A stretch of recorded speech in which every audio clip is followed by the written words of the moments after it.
ஜெய் மகாகாளி.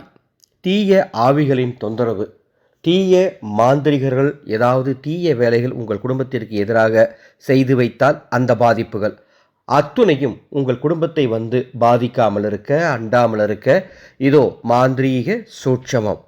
ரொம்ப அருமையான சூட்சமம். செய்ய வேண்டிய நாள் சங்கடகர சதுர்த்தி நாள். சங்கடகர சதுர்த்தி என்றைக்கு வருதுன்னு தினசரி கேலண்டரை பார்த்து குறித்து வச்சுக்கோங்க.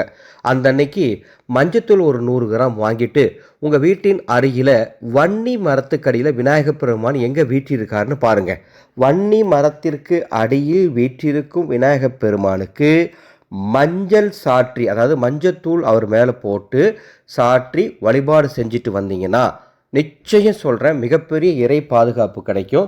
எப்பேற்பட்ட மாந்திரிகர் செய்தாலும் சரி, எப்பேற்பட்ட தீய கெட்ட ஆத்மாக்களுடைய தொந்தரவாக இருந்தாலும் சரி, உங்களை அண்டாது அற்புதமான இறை பாதுகாப்பு கிடைக்கும். நம்பிக்கையோடு செய்யுங்கள், நல்லது நடக்கும். அன்பு சொந்தங்களே, ஆடி அமாவாசை 12/8/2026 ராமேஸ்வரம் சென்று இறந்த முன்னோர்களுக்கு செய்ய வேண்டிய முறையான காரியங்களை செய்வதற்கு உங்களுக்கு நேரம் இல்லையா, அல்லது உடல்நிலை மற்றும் சூழ்நிலையின் காரணமாக போக முடியவில்லையா? கவலைப்பட வேண்டாம்.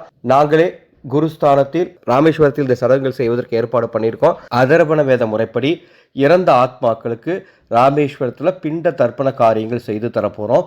பதிவு செய்கிறவங்களுக்கு ராமேஸ்வர கோடி தீர்த்தமும் பாதாள லிங்கத்தில் வைத்து உயிரூட்டப்பட்ட கயிறு பிரசாதமும் கொரியர் மூலமாக அனுப்பி வைக்கப்படும்.